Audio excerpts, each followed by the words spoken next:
今日我哋過嚟馬鞍島萬科呢邊睇下萬科心熱嘅一個元帥。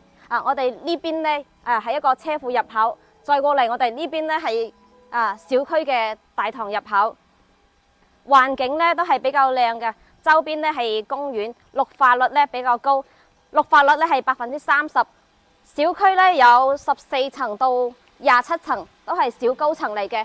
面積呢有89方、100平方、119方，仲有一個126平方，3到4房可以滿足各個階段嘅一個社區群體。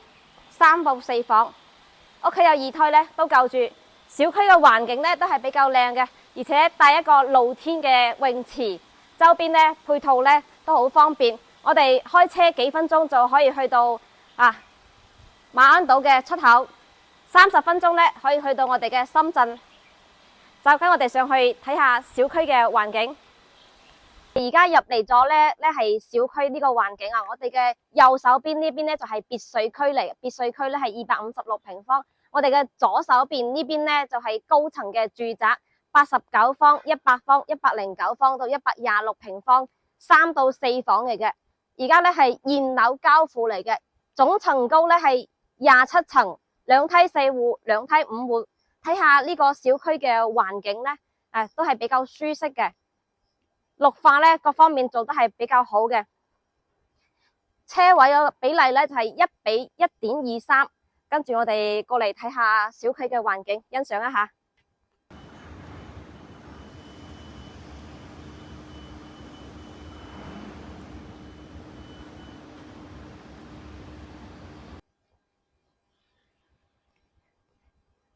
總戶數呢邊有1610戶，都係小高層嚟嘅。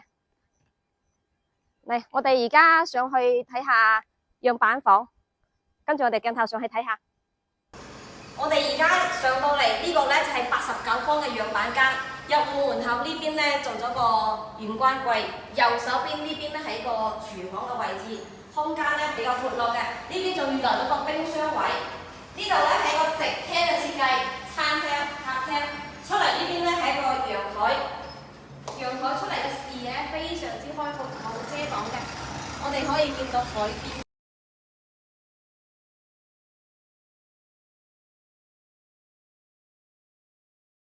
89方呢面積唔大，但係做咗3房2個衛生間呢都係比較實用嘅。睇下我哋嘅第一個房間。呢邊咧係個公廁，再過嚟睇下呢個咧係兒童房，主人房咧係第一個套間嚟嘅，大精裝修，現樓交付。對呢個小區有興趣嘅話咧，可以點個頭像過嚟實地睇房。記得點讚關注哦。